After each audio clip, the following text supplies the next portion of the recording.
আজ আমার অফিসে জয়েন করার প্রথম তারিখ। আমি অফিসে এসে ম্যাডামের রুমের সামনে এসে বললাম, ম্যাম আসতে পারি? Yes, coming. ফারিয়া হলো আমার ইউনিভার্সিটির গার্লফ্রেন্ড। ফারিয়া আমার ডাক শুনে আমার দিকে তাকালো, কিন্তু Faria Who are you? Or why you call me Faria? I'm your boss. So next time call me madam. Sorry madam, আমি মাথা নিচু করে বললাম। এখন বলুন আপনার নাম কি? জি ম্যাম, আমার নাম আলাউদ্দিন। এখানে কেন আসছেন? ম্যাম, আমি অফিসের নতুন স্টাফ। হোয়াট? আপনাকে চাকরি দিল কে এই অফিসে? ম্যাম, কেউ দেয়নি। আমি সকল পরীক্ষা দিয়েই আপনার অফিসে চাকরি পেয়েছি। এই যে আমার জয়েন লেটার। ফারিয়া জোরে টান দিয়ে কাগজটি নিল। তারপর কাগজের সবকিছু ঠিক আছে নাকি দেখতে লাগলো। তারপর দেখার পর, আপনি এখন আসতে পারেন। আপনাকে এই অফিসে দরকার নেই। কি বলছেন ম্যাম? আমাকে তো অফিসের স্টাফ হিসেবে কাজ দেওয়া হয়েছে। আমি তো সেটাই ভাবছি, আপনার মতো লোক কিভাবে চাকরি পেল। ম্যাম, চাকরিটা আমার খুব দরকার। তো আমি কি করব? আপনার চাকরি হবে না এখানে। বেঈমানদের চাকরি এখানে হয় না। ম্যাম, আমার চাকরিটা সত্যি খুব দরকার। এই কোম্পানির পরিচালক জনাব করিম চৌধুরী আমাকে চাকরিটি দিয়েছে। ইস, আমার তো মনেই ছিল না একদম। ফারিয়ার বাবার নাম ছিল করিম চৌধুরী, কিন্তু কখনো ওনাকে দেখছিলাম না। সরি ম্যাম, জানতাম না। আমি বাবার সাথে কথা বলতেছি। আপনার চাকরি এখানে হবে না, আপনি চলে যান। এই বলে ফারিয়া ফোনটি নিয়ে তার বাবাকে ফোন দিচ্ছিল। আমি তখন, ম্যাম প্লিজ আমাকে চাকরিটা থেকে বের করে দিবেন না। আমি পরিবারের বড় ছেলে, পরিবারের দায়িত্ব আমার কাঁধে। এখন চাকরিটা আমার খুব দরকার। অনেক চেষ্টা করে চাকরিটা পেয়েছি। আমার বাবা ঘরে পড়ে গিয়েছে, ছোট বোনের পড়াশোনা, সংসার চালানো, বাবা মা অসুস্থ। দয়া করুন, চাকরিটা না পেলে আমার অনেক বড় সর্বনাশ হয়ে যাবে। প্লিজ ম্যাম, আমার চাকরিটা থেকে বের করে দিবেন না। আমি হাত জোর করে চাকরিটা ভিক্ষা চাইলাম ফারিয়ার কাছে। আমি জানি ফারিয়ার সাথে আমি অনেক খারাপ করেছি, কিন্তু তখন আমার হাতে অন্য কোনো পথ ছিল না। যদি আমার অবস্থাটা ফারিয়া জানতো, তাহলে হয়তো কখনো ফারিয়া আমাকে ঘৃণা করতো না। যাই হোক, জানি না চাকরিটা পাবো কিনা, কিন্তু ফারিয়া ফোন না দিয়ে ফোনটি রেখে দিল। তারপর আবার আমার কাগজগুলো নিয়ে একটি সাইন করলো। তারপর বলল, শোনেন, আপনাকে চাকরিটা দিচ্ছি আপনার পরিবারের অবস্থার কথা শুনে। তবে আপনাকে স্পষ্টভাবে একটি কথা মেনে চলতে হবে। আমি সব কথা মেনে চলবো ম্যাম। বলুন ম্যাম, কি কথা? আমার মুখে স্বস্তির হাসি ফুটে উঠল, কারণ চাকরিটা না পেলে আমার পরিবার ধ্বংস হয়ে যেত। আর তাছাড়া আমার ছোট বোনের বিয়ে দিতে হবে। শুনুন, সততার সাথে কাজ করতে হবে আপনাকে। প্রতারণা বেইমানি এখানে চলবে না, না হলে ঘাট ধাক্কা দিয়ে বের করে দিব অফিস থেকে। আমি বুঝতে পারলাম ফারিয়া কেন আমাকে প্রতারণা আর বেইমানি করতে বারণ করলো। কি হলো, চুপ কেন? জি ম্যাম, অবশ্যই বিষয়টা আমি মেনে চলবো। খুব কান্না পাচ্ছি, কারণ ওকে হারিয়ে তো আমিও আজ পর্যন্ত রাত্রে কান্না করছি। পাগলিটার মতো আমিও ওকে খুব ভালোবাসতাম। আপনি এখন আসতে পারেন। কিন্তু ম্যাম, আমার তো কাজ সম্পর্কে কোনো ধারণা নেই। আমাকে কারো আন্ডারে দিবেন না যে আমাকে কাজগুলো বুঝিয়ে দিবে? আপনি কোচি খুকি না যে আপনাকে কাজ বুঝিয়ে দিতে হবে। একাই কাজ করতে হবে আপনাকে। কিন্তু ম্যাম, আমার তো কোনো ধারণা নেই এই অফিসের কাজ সম্পর্কে। তাছাড়া এটি তো নিয়ম, নতুন লোককে সবকিছু শিখিয়ে দেওয়া। আপনাকে এভাবেই কাজ করতে হবে। আর এই যে ধরুন, আজকের মধ্যেই এই ফাইলটির কাজ শেষ করে আমার কাছে জমা দিবেন। আমাকে একটি ফাইল ধরিয়ে দিল, কিন্তু ম্যাম আমাকে বলতে না দিয়ে। কোনো কিন্তু না, যান আপনি এখন। আর 3 নম্বর সিটটা আপনার কাজের স্থান। আচ্ছা, আমি আর কিছু না বলে চুপচাপ চলে আসলাম, কারণ বেশি কথা বললে হয়তো আমার চাকরিটাও চলে যেতে পারে। আমি ফারিয়ার রুম থেকে বের হয়ে দেখি অফিসের সকলে বাইরে দাঁড়িয়ে আছে, আর আমাকে দেখে সকলে এসে আমার সাথে পরিচিত হতে লাগলো। আমার নাম ফেরদৌস। আমি আলাউদ্দিন। আমি নাবিলা। আমি নুসরাত। মোট আমরা 6 জন স্টাফ। তার মধ্যে আমি নতুন। ফারহাদ, নুসরাত, নাবিলা, ফেরদৌস আর আমি। আরেকটি মেয়ে আছে যে কাজ করতেছে, পরিচিত হতে আসেনি আমার সাথে। তো ইয়াং ম্যান কার আন্ডারে দিল আপনাকে? কারো আন্ডারে না। হোয়াটস? মানে কি? আমাকে কারো আন্ডারে দেয়নি। আর এই ফাইলটি হাতে ধরিয়ে দিয়ে বলল বিকালের মধ্যে কাজ শেষ করে দিতে। বুঝলেন না ম্যাডাম এমন করলো কেন? ম্যাডাম তো এমন না। আপনি কাজ করবেন কিভাবে? জানি না। আচ্ছা দেখি আপনার সিট কোথায় দিছে। ফেরদাউস ভাই আমার হাত থেকে কাগজটি নিয়ে দেখে বলল, ভাই আপনি শেষ। মানে? আপনার ক্যাবিন পড়েছে সুজাতা ম্যাডামের সিটের পাশে। আচ্ছা সুজাতা কি? আর ওনার পাশে পড়েছে তো কি হয়েছে? আরে ভাই, ওই যে যিনি সিটে বসে আছেন উনি সুজাতা। আর উনি কারোর সাথে বেশি কথা বলেন না। সাহায্য করা তো দূরের কথা, আমাদের কারো পাশে সিটটা পড়লে আমরা আপনাকে কাজগুলো বুঝিয়ে দিতাম। কি বলছেন? উনি এমন কেন? জানি না ভাই কেন এমন উনি। নাবিলা আমাকে একটি অফিসের কাজের ধারণার উপর একটি বই দিয়ে বলল, এই বইটি আপনাকে সাহায্য করবে। ধন্যবাদ। ওকে ভাই, অল দ্য বেস্ট। ধন্যবাদ। তারপর যে যার মতো কাজ করতে গেল আর আমি ধীরে ধীরে আমার সিটে গেলাম। কিন্তু সুজাতা নামের মেয়েটি একবারও ফিরে তাকালো না আমার দিকে। কিন্তু আমি নতুন ভদ্রতার খাতিরে ওনাকে সালাম দিলাম। আমি সালামু আলাইকুম। ওয়ালাইকুম আসসালাম। আমার দিকে তাকিয়ে সালামের উত্তর নিল, তারপর আবার কাজে মনোযোগ দিল। তাই আমিও আর ওনাকে বিরক্ত করলাম না। আমি আমার সিটে গিয়ে বিসমিল্লাহ বলে বসলাম। তারপর ফাইলটা খুলে বোঝার চেষ্টা করলাম কি করতে হবে আমাকে, কিন্তু কিছুই বুঝছি না। সবকিছু মাথার উপর দিয়ে যাচ্ছে। আমি ফাইলের পাতাগুলো নড়াচড়া করতে লাগলাম। তখন পাশ থেকে সুজাতা মেয়েটি বলে উঠল, আচ্ছা আপনার নাম কি? আমি খুব খুশি হলাম। হয়তো উনি আমার অবস্থা থেকে সাহায্য করতে চাচ্ছে। আমি দেরি না করে দ্রুত আমার নাম বললাম। জি, আমার নাম আলাউদ্দিন। মিস্টার আলাউদ্দিন, আপনি অনেক শব্দ করছেন, যার জন্য আমি কাজে মনোযোগ দিতে পারছি না। প্লিজ শব্দ করবেন না। যদি আবার করেন তাহলে আপনার বিরুদ্ধে আমি কমপ্লেন করতে বাধ্য হব। নিমিষে আমার মুখ থেকে হাসিটা উঠে গেল। আশা করি মনে রাখবেন। এই বলে উনি আবার কাজে মনোযোগ দিল। সরি, এরকম মেয়ে মানুষ আমি আমার জীবনে কখনো দেখিনি। যাই হোক, নিজেকে অনেক অপরাধী মনে হচ্ছে। দীর্ঘ 3 বছর পর ফারিয়ার সাথে আমার দেখা হলো। জানি ফারিয়া আমার উপর প্রতিশোধ নিতেই আমাকে কারো আন্ডারে দেয়নি। আমি ফারিয়ার সাথে যা করেছি তারপরেও যে ফারিয়া আমাকে চাকরিটা দিয়েছে, এটা আমার ভাগ্য। অন্য কেউ হলে আমাকে জুতা পিটা করে অফিস থেকে বের করে দিত। অফিস টাইম, তাই আর পুরো কথাগুলো নিয়ে আর ভাবলাম না। আমি চুপচাপ নাবিলা আপুর দেওয়া বইটা বের করে পড়তে লাগলাম। বইটিতে কিভাবে কাজ করতে হবে সব লেখা আছে, তবে বইটা পড়ে আমি সম্পূর্ণ বুঝতে পারছিলাম না। অনেকক্ষণ পড়ে ভাবার পর অনেকটা ধারণা পেলাম কাজ সম্পর্কে। তারপর ফাইলটা নিয়ে ধীরে ধীরে ভেবে চিন্তে কাজ করতে লাগলাম। কাজ করতে করতে কখন সে লাঞ্চের টাইম পার হয়ে গেছে বুঝিনি। হঠাৎ নুসরাত আর নাবিলা আপু এসে বলল, মিস্টার আলাউদ্দিন সাহেব, লাঞ্চ করবেন না? জি, কখন সময় পার হয়ে গেছে বুঝিনি। তাই তো কাজ সম্পর্কে কোনো ধারণা পেলেন? জি, নাবিলা আপুর দেওয়া বইটা অনেক সাহায্য করেছে। বুঝলে ভালো। এখন চলুন লাঞ্চ করবেন। ওকে চলুন। তারপর আমরা নাস্তা খেতে গেলাম, কিন্তু সুজাতা মেয়েটি আসলো না। যাই হোক, খাবার টেবিলে বসে আমরা সকলে খাবার খাচ্ছিলাম। তখন আমি সবাইকে একটি কথা জিজ্ঞাসা করলাম। আচ্ছা, একটি কথা জানার ছিল। জি বলুন। বলছিলাম, আমাদের ফারিয়া ম্যামের হাজবেন্ড দেখতে কেমন? আরে ফারিয়া ম্যাডামের হাজবেন্ড আসবে কোথা থেকে? কেন, উনি বিয়ে করেননি? কারণ এই বিয়ের জন্যই আমার আর ফারিয়ার সম্পর্ক শেষ হয়ে গিয়েছিল। আরে ম্যাডামের বিয়ে 3 বছর আগে একজনের সাথে আমাদের বস বিয়ে ঠিক করেছিল, মানে ম্যাডামের বাবা। তারপর? আমি তো এটি জানতাম। কিন্তু বরযাত্রী আসার সময় রাস্তায় তাদের অ্যাক্সিডেন্ট হয় আর বড় মারা যায়, আর ম্যাডামের বিয়েও হয়নি। আমি সম্পূর্ণ অবাক হয়ে গিয়েছি। তারপর থেকে ম্যাডামকে বিয়ে দিতে ম্যাডামের বাবা অনেক জোর করেছে, কিন্তু ম্যাডাম বলে দিয়েছে তিনি আর জীবনে বিয়ে করবেন না, ওনাকে যেন জোর না করে। এই কি শুনছি আমি? আমার ভালোবাসা এখনো কি আমারই আছে? আমি জানতাম ফারিয়াকে জোর করে বিয়ে দিচ্ছে ওর বাবা, কিন্তু ওর সাথে যে এমনটা হয়েছে আমি বুঝতে পারিনি। কি হলো আপনার? চুপ কেন? না, কিছু না, চলুন যাই এখন। তারপর সকলে যে যার মতো কাজে চলে গেলাম। সত্যি বলতে আমার আর একটু কাজে মন বসছে না। ফারিয়ার সাথে কথা বলতে ইচ্ছা করছে। আমি অনেক বোকা।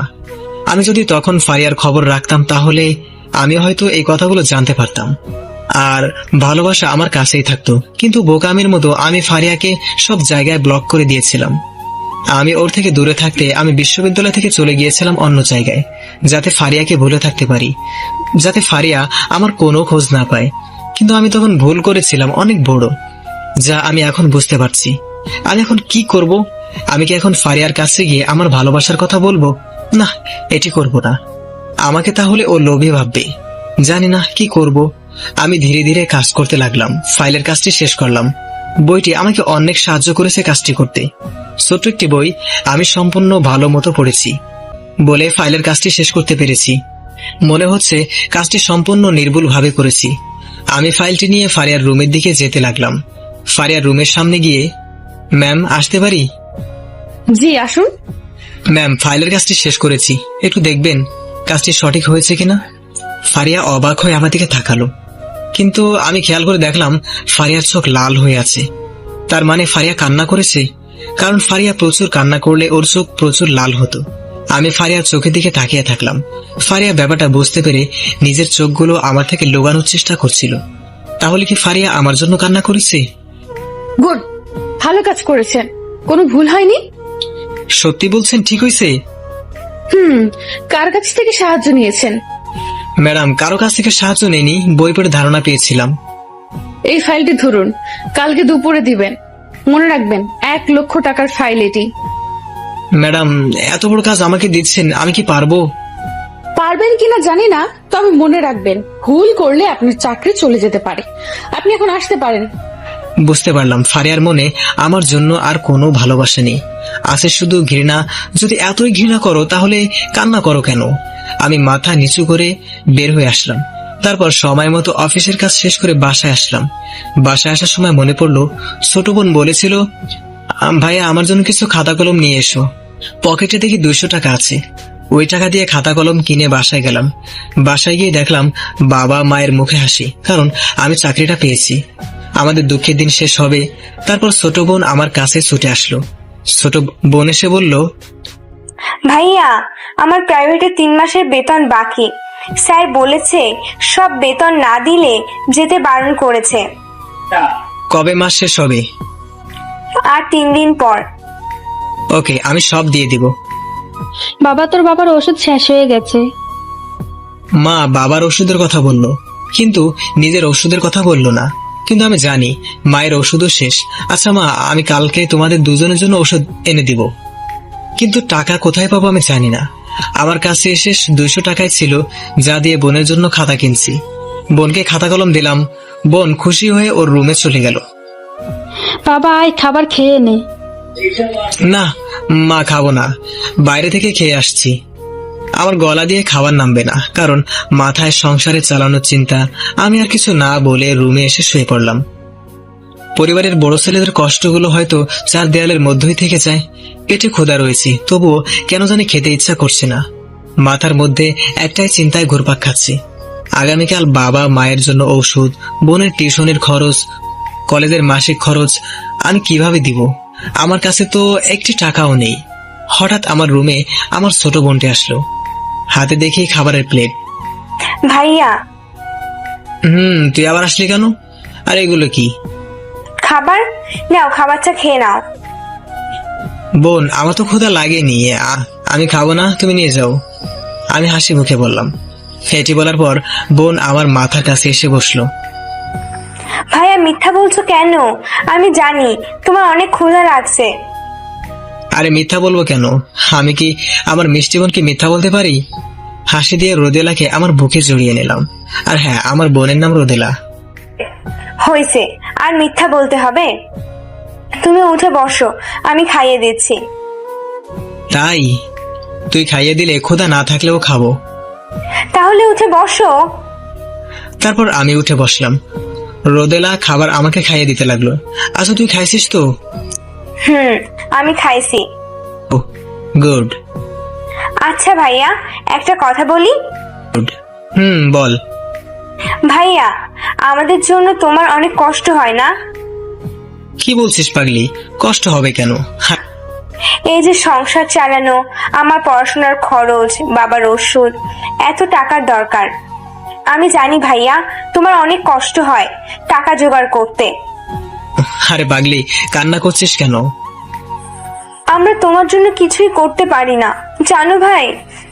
আমার অনেক কষ্ট হয় যখন তোমার কাছে টাকার কথা এসে বলি। আমি জানি আমার ভাইয়ার কাছে কোনো টাকা নেই, কিন্তু তবুও আমি স্বার্থপরের মতো এসে তোমার কাছেই বলি। এই বোন, কি বলছিস তুই এগুলো? তোরাই তো আমার সবকিছু, তোদের জন্যই তো আমি টাকা পয়সা উপার্জন করি, আর তুই এখন এগুলো বলছিস? পাগলি বোন আমার, শোন, আমি আর বেকার নেই, আমি চাকরি পেয়েছি। তোদের যখন যা দরকার আমার কাছে এসে বলবি, তোর ভাইয়ার কাছে এসে একবার বলবি। আমি তোমাকে খুব ভালোবাসি ভাইয়া। আমিও তোদেরকে অনেক অনেক ভালোবাসি। তোদের জন্য আমি সব কিছু করতে পারি। তোদের কথা চিন্তা করেই তো আমি আমার ভালোবাসার মানুষটি থেকে দূরে চলে আসছি। তোদের জন্য আমি সব কিছু ছাড়তে পারি রে। ভাইয়া, আমার একটা কথা রাখবে? অবশ্যই বল পাগলি। তুমি বেতন পেলে প্রথম বাড়িতে একটি টিন দিয়ে ঘেরা গোসলখানা দেবে। কেন রে, গোসলখানা দেবো কেন? কারণ পুকুরে গোসল করতে গেলে বখাটে ছেলেরা বাজে দৃষ্টিতে তাকিয়ে থাকে।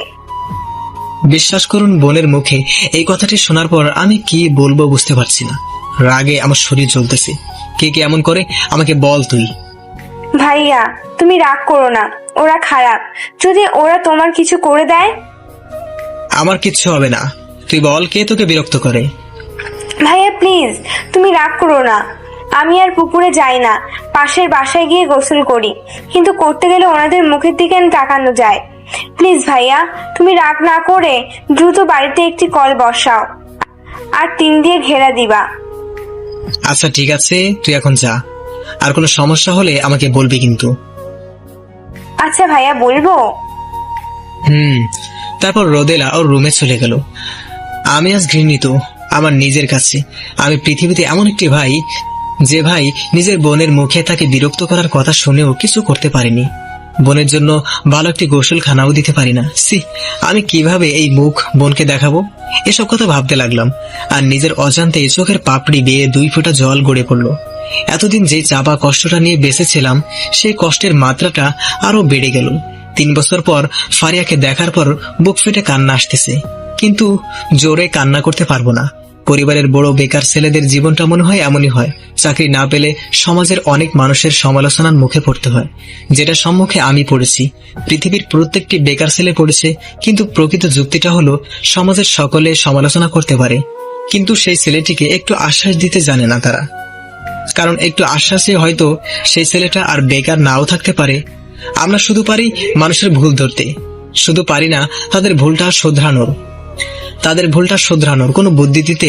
আপনাদের কাছে একটি কথা বলি, সমাজে কিছু শিক্ষিত গাঁজাখোর মদখোর লোক আছে, যারা শিক্ষিত হয়েও অশিক্ষিতদের মতো কাজ করে।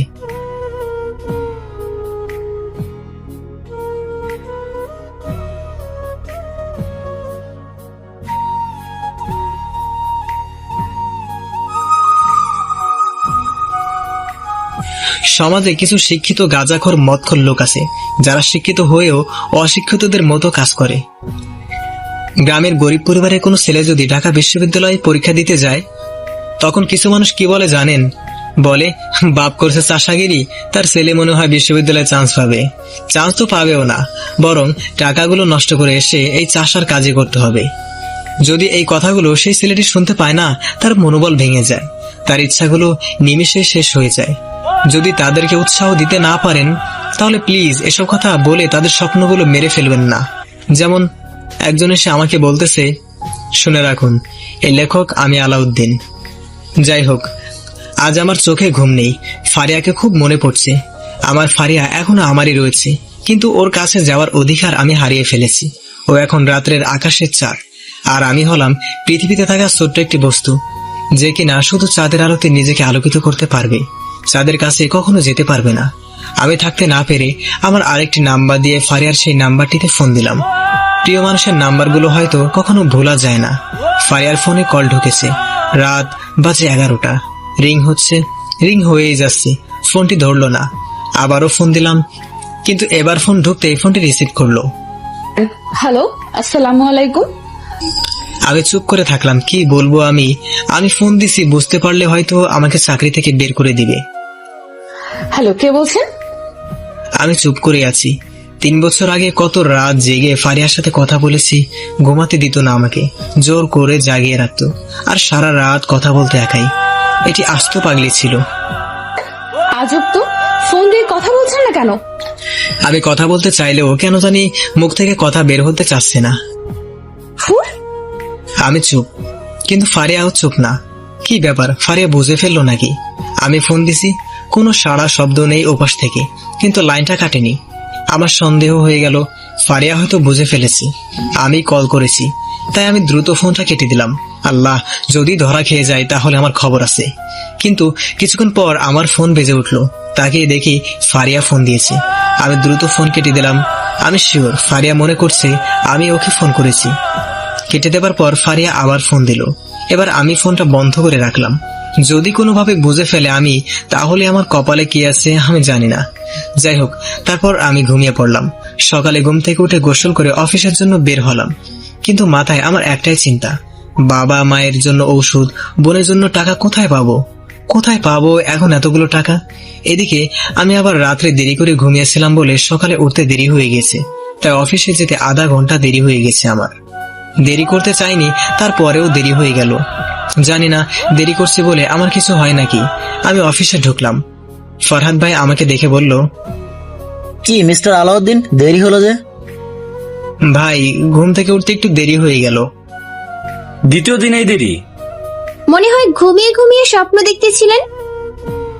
সকলেই হেসে উঠল কথাটি শুনে। আমি লজ্জা পেয়ে আমার সিটে যাচ্ছি, তখন পিছন থেকে পিয়ন চাচা ডাক দিল। স্যার, বলেন চাচা। আপনাকে ম্যাডাম তার রুমে যেতে বলেছে। কেন? দেরি করছি বলে হয়তো কিছু বলবে। জানি না, আপনাকে ডেকেছে। চাচা এই বলে চলে গেল। আমি ম্যাডামের রুমে গেলাম। ম্যাম, আসতে পারি? জি আসুন। ম্যাডাম আমাকে ডেকেছেন? ডাকলাম। দেরি করে অফিসে আসলেন কেন? সরি ম্যাডাম, দেরি হয়ে গিয়েছে একটু। কেন দেরি করলেন? আপনার স্ত্রী কি আপনাকে ছাড়ছিল না? ম্যাডাম, আপনি ভুল ভাবছেন, আমি বিয়ে করিনি। বিয়ে করেননি? ফারিয়া ভেবেছিল আমি হয়তো বিয়ে করেছি। না ম্যাডাম। তাহলে দেরি করলেন কেন? দেরি হয়েছে কারণ ঘুমটা দেরিতে ভেঙেছে। ঘুমাবেন তো চাকরি করতে আসছেন কেন? যত সব। সরি ম্যাডাম, ভুল হয়ে গিয়েছে, আর দেরি হবে না। শুনুন, আর একদিন দেরি করলে চাকরি থেকে বের করে দিব। আপনার চেহারা দেখার জন্য চাকরিটা দেইনি। ক্ষমা করে দিন ম্যাডাম, আর কখনো দেরি করব না। মনে থাকে জানো। থাকবো। ম্যাডাম, এখন তাহলে আমি আসি, আপনার দেওয়া ফাইলের কাজটি শেষ করতে হবে। আসুন। তারপর যখন বের হয়ে আসতেছি তখন ফারিয়া পিছন থেকে ডাক দিল। শুনুন। জি ম্যাডাম। আমি পিছন ফিরে তাকালাম। এইদিকে আসুন। আমি সামনে গেলাম। আপনার ফোনটা দেন। ফারিয়া হঠাৎ আমার ফোন চাইলো। আমি অবাক হয়ে তাকালাম। কি হলো, এইভাবে তাকিয়ে আছেন কেন? ফোন দেন আপনারটা। কিন্তু ম্যাডাম কেন? মনে হয় কালকে রাত্রে আমি ফোন দিয়েছিলাম নাকি সেটি চেক করবে। চেক করলে তো ধরা খেয়ে যাব, কারণ কল ডিটেলস ডিলিট করিনি আমি। কেন পরে জানবেন, এখন ফোন দিন। তারপর আমি বাধ্য হয়ে ফোনটি দিলাম। লক কি? আমি পাসওয়ার্ড বলার পর ফোনটি খুলে কল লিস্টে গেল। আমি হাফসা দেখতে পাচ্ছিলাম। আমি তখন মাথা নিচু করে দাঁড়িয়ে থাকলাম। কিছুক্ষণ পর ফারিয়া তার সিট থেকে উঠে আমার সামনে আসলো। আমি তাকিয়ে দেখলাম ফারিয়ার রাগে তার মুখ লাল হয়ে আছে। ম্যাডাম, আমি ভয়ে চুপ করে থাকলাম। আমাকে ফোন দিয়েছিলেন কেন? না মানে ম্যাডাম, খুব জোরে আমাকে থাপ্পড় মারলো।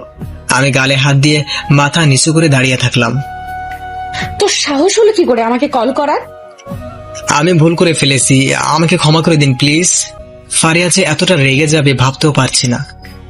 শোন, তোকে চাকরি দিয়েছি বলে মনে করবি না আমি পুরনো সবকিছু ভুলে গিয়েছি, তাই পরবর্তীতে আমার ফোনে আবার ফোন করলে তোর চাকরি থেকে তোকে বের করবই। আর কি কি করব জানি না। বুক ফেটে কান্না আসছে আমার, কিন্তু নিজেকে কন্ট্রোলে রাখলাম। আমাকে মাফ করে দেন। জীবনও আর কখনো আমি আপনাকে ফোন দিব না। তাই তুই যা তো আমার চোখের সামনে থেকে, আর 12টার পর ফাইলটা নিয়ে আসবি। আচ্ছা ম্যাডাম। আমি আর কিছু না বলে নিজেকে ঠিক করলাম, যাতে বাইরের কেউ না বোঝে আমার সাথে কি হয়েছে। আমি বাইরে এসে কারোর সাথে কোনো প্রকার কথা বললাম না, কিন্তু নাবিলা আর নুসরাত ম্যাডাম দেখলাম বাইরে দাঁড়িয়ে আছে। ওনারা আমাকে দেখে আমার কাছে আসলো। কি ব্যাপার, ভিতরে এতক্ষণ কি করলেন? কই কিছু করিনি তো। ম্যাডাম আমাকে কাজ সম্পর্কে কিছু ধারণা দিল। আপনি মিথ্যা বলছেন।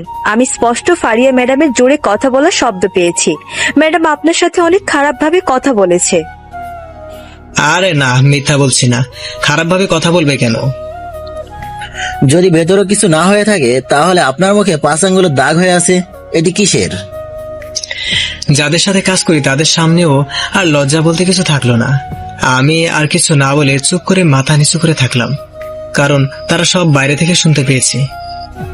আমি বুঝি না, ম্যাডাম তো এমন না, অনেক ভালো মনের মানুষ, তাহলে আপনার সাথে এমন করে কেন?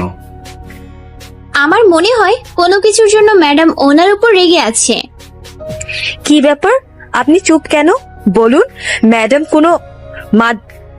ম্যাডাম কেন আপনার সাথে এত খারাপ ব্যবহার করে? শুনতে চান আপনারা? বলুন। বলবো, তবে এখন না, ব্রেক টাইমে বলবো। এখন আমাকে ম্যাডামে দেওয়া ফাইলগুলো তৈরি করতে হবে। এই বলে আমি সোজা সিটে গিয়ে বসলাম, কিন্তু পেছন থেকে ওনারা ডাকতে লাগলো। আমি না শুনে চলে আসলাম। আমার সিটে এসে চুপচাপ ফারিয়ার দেওয়া ফাইলগুলো বের করলাম। ফাইলে দিকে তাকিয়ে দেখি কোনো কাজই করিনি। করবো কিভাবে? আমি তো কোনো কাজই পারি না, কিভাবে কি করতে হয় জানি না। আমি বোকার মতো ফাইলটা ঘাটাঘাটি করতেছিলাম। কখন যে মনের মধ্যে আটকা থাকা কষ্টে নিজের চোখ পানি এসে ভরে গিয়েছে আমি তা জানি না। চোখের পানি নিজের অজান্তেই আমার গাল বেয়ে পড়তে লাগলো। চোখের পানি মোছার সময় আমি পাশের সিটে আর চোখে তাকিয়ে দেখে সুজাতা নামের মেয়েটি আমার দিকে অবাক চোখে তাকিয়ে আছে। আমি দ্রুত নিজের চোখের পানিগুলো মুছে নিজেকে আড়াল করলাম সুজাতা ম্যাডামের কাছ থেকে। এরপর ফাইলের কাজটি নিয়ে ভাবতে ভাবতে কখন যে 12টা বেজে গিয়েছে জানি না। আজকে আমার অফিসের বস মানে ফারিয়ার বাবা করিম চৌধুরী উনি অফিসে আসবেন, কারণ আমার কাছে দেওয়া ফাইলটি নিয়ে কোথায় যেন যাবেন। হয়তো কোনো মিটিং আছে, কিন্তু ফাইলের কোনো কাজই তো আমি শেষ করতে পারিনি। 12:30 বাজে। ফারিয়া ম্যাডাম অনেকক্ষণ আগে ফাইলটি নিয়ে যেতে বলেছি, আমি যাইনি। কিভাবে যাব? কোনো কাজই তো করতে পারিনি। জানি না আমার এখন কপালে কি আছে। এভাবে কি কাজ করা যায়? জানি কি করব, বুঝি না। কাজের ধারণা ভাবতেছি, কাজটি নিজে থেকেই ছেড়ে দিব। এভাবে অপমান হতে আর ভালো লাগছে না। এতে আমার পরিবারের যা হওয়ার হবে। অন্য চাকরি দেখব, না হলে রিক্সা চালিয়ে পরিবার চালাবো, তবুও আর এখানে থাকতে পারবো না। এসব যখন বসে বসে ভাবতেছিলাম তখন হঠাৎ ফারিয়া ম্যাডাম তার রুম থেকে বের হলেন আর সোজা আমার কাছে আসলেন। ফারিয়া ম্যাডামকে দেখে সকলে দাঁড়িয়ে গেলেন, আমিও দাঁড়ালাম। ফারিয়া আমার কাছে এসে বলল, ফাইল কোথায়? আমি ফাইলটা ভয়ে ভয়ে ম্যাডামকে দিলাম। ম্যাডাম ফাইলটা খুলে দেখলো ফাইলের কোনো কাজই হয়নি। এতে উনি প্রচন্ড রেগে গেলেন আর ফাইলটা জোরে আমার মুখে ছুঁড়ে মারলেন। কি করছেন এগুলো? কোন কাজই তো শেষ করতে পারেননি। ফারিয়ার রেগে জোরে জোরে কথাগুলো বলল। আমি চুপচাপ মাথা নিচু করে দাঁড়িয়ে থাকলাম। ছেলে খেলা মনে করেছেন এটি? 1 লক্ষ টাকার প্রজেক্ট এটি। তার থেকে বড় কথা, তাদের সাথে আমাদের সম্পর্কটা কি হবে যদি ফাইলটা এখন জমা দিতে না পারি? আমি কি বলবো বুঝতে পারছি না। আপনাদের বস আসতেছে, কি বলবেন ওনাকে? আর বলতে না বলতেও বস রুমে এসে হাজির। কি হয়েছে এখানে? স্যার, কাজের ফাইলে কাজ শেষ হয়নি বলে ম্যাডাম ওনার সাথে রাগারাগি করতেছে। কোন ফাইল? যেই ফাইলটা নিতে আপনি এসেছেন। হোয়াট? কাজ শেষ হয়নি মানে? এখন তো সেই ফাইলটা আমার লাগবে। এই নতুন স্টাফ কাজ করতে পারেনি। তারপর বসের রেগে আমার কাছে আসলো। কি ভেবেছোটা কি? নতুন কাজে যোগ দিয়ে কাজ চুরি করা? কেন কাজ করোনি বেয়াদব ছেলে? আমি আর সহ্য করতে না পেরে চোখ দিয়ে পানি বের হয়ে গেল। এই, একদম কান্না করবে না। কাজ করেনি কেন তাই বলো, নাইলে ঘাড় ধাক্কা দিয়ে অফিস থেকে বের করে দেব। Sorry sir. সরি? কিসের সরি? কাজ করোনি কেন? স্যার, আমি একটি কথা বলি। তুমি কি বলবে? স্যার, উনি কিভাবে কাজ করবে? উনার তো কাজ সম্পর্কে কোনো ধারণা নাই। মানে? কাজ সম্পর্কে কোনো ধারণা নেই মানে? মানে বস, উনি তো নতুন, আর নতুন স্টাফের কারো আন্ডারে কাজ করতে দিতে হয়, এটাই নিয়ম। কিন্তু ফারিয়া ম্যাডাম ওনাকে কারো আন্ডারে কাজ দেয়নি, সো উনি কাজ পারবে কিভাবে? ফারিয়া তার ভ্রুকুচকে ফারহাদ ভাইয়ের দিকে তাকালো। হোয়াট? ফারিয়া, কি শুনছে এগুলো? এগুলো কি সত্যি? সত্যি, কিন্তু আমি তো ভেবেছিলাম উনি কাজগুলো পারবে। ভেবেছিলাম মানে? নতুন স্টাম্প কারো আন্ডার দেওনি, তারপর আবার এত বড় কাজ তার কাছে দিছো। সব দোষ তো তোমার, ছেলেটির কোনো দোষ নেই। সরি। তোমার কাছ থেকে এটা আমি আশা করিনি। এই যে দেখো, ফাইলের জন্য ফোন দিচ্ছে, কি বলবো তাদেরকে এখন? আমার মতো ফারিয়া চুপ করে দাঁড়িয়ে থাকলো। তারপর বস ফোনটি রিসিভ করলো। তারপর বস ফোনের ওপাশে থাকা লোকটিকে বলল, আসলে একটু সমস্যার কারণে 1 ঘন্টা দেরি হবে ফাইলটা দিতে। 1 ঘন্টা পর ফাইল দিলে কোনো সমস্যা হবে? ওপাশ থেকে কি বলল আমি জানি না। অনেক অনেক ধন্যবাদ। 1 ঘন্টা পর ফাইল নিয়ে আমি আসতেছি। ফোন কেটে দেবার পর, শোনো, তোমরা সকলে মিলে 1 ঘন্টার মধ্যে ফাইলটা রেডি করবে। আমি ভেতরে আছি। ওকে স্যার, আমরা দেখতেছি।